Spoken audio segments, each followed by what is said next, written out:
ముందుగా సనాతన ధర్మ కుటుంబీకులందరికీ కూడా శుభాభివందనాలు.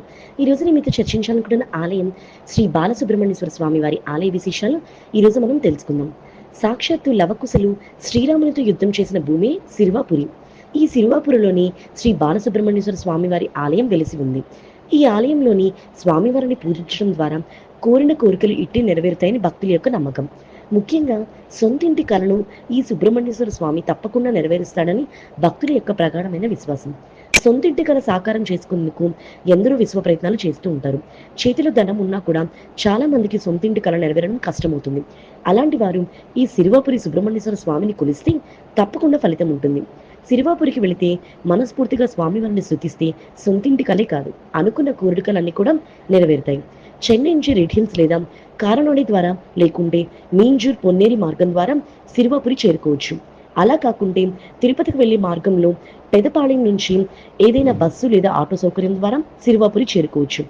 రామాయణ కాలంలో రామునికి లవకుశలకు ఈ ప్రాంతంలోనే యుద్ధం జరిగినట్టు పురాణాలు చెప్తున్నాయి. పంట పొలాల పచ్చదనం మధ్య సిరివాపురి ఆలయం నెలకొని ఉంది. ఈ ఆలయంలో రాజగణపతి, అరుణాచలేశ్వర్, అభిత కుశరాంబల్, సూర్యుడు, చండీకేశ్వరుడు, నాగస్వామి, ఆదిమూలావర్, నవగ్రహాలు, కాలభైరవుడు, అరుణగిరినాథర్, మయూరానాథర్ వంటి స్వాములకు ప్రత్యేకమైన సన్నిధానాలు కూడా కలవు. ఎత్తైన రాజగోపురం, ధ్వజస్తంభాన్ని కలిగి ఉండడం ఈ ఆలయంలో ఉన్నటువంటి మరొక ప్రత్యేకత. అరుణగిరినాథర్ తన తిరుప్పల్గల్లో ఈ సిరివాపురి గురించి పాడి ఉన్నారు. ఇక గర్భాలయంలోని సుబ్బయ్య స్వామి వారి ఎత్తు 4.5 అడుగులు. గర్భగుడిలో స్వామివారి విగ్రహం మినహా మిగిలిన అన్ని విగ్రహాలు కూడా మరకత పచ్చరాతితో చేసినవి కావడం విశేషం. ఇలాంటి ఆలయాన్ని మరెక్కడా మనం చూడలేము. ఈ స్థల వృక్షం వకుల వృక్షం. ప్రేమ, అందం, సువాసనలకు కూడలే ఈ వకుల వృక్షం. శ్రీకృష్ణుడు యమునా నది తీరంలో బృందావనంలో ఈ చెట్టు కిందనే గోపకాంతలకు తన వేణుగానంతో అనురాగం పంచాడని చెప్తారు.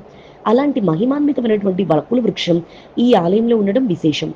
సొంత ఇల్లు, ఇంటి సంబంధిత వాదలు, భూ వివాదాలు పరిష్కారం కావాలంటే ఈ సిరివాపురిని సందర్శించుకోవాల్సిందే. అలాగే ఆర్థిక ఇబ్బందులు తొలగిపోవాలన్నా సిరివాపురి సుబ్రహ్మణ్యేశ్వర స్వామిని దర్శించుకోవడం ద్వారా సకల సిరి సంపదలు లభిస్తాయని మన పురాణాలు చెప్తున్నాయి. మరి తెలుసుకున్నారు కదా సిరివాపురిలో ఉన్నటువంటి బాల సుబ్రహ్మణ్యేశ్వర స్వామి వారి ఆలయ విశేషాలు. ఈ వీడియో చూసిన మీ అందరికీ కూడా కృతజ్ఞతలు. ముందుగా సనాతన ధర్మ కుటుంబీకులందరికీ కూడా శుభాభివందనాలు. ఈ రోజు నేను మీతో చర్చించాలి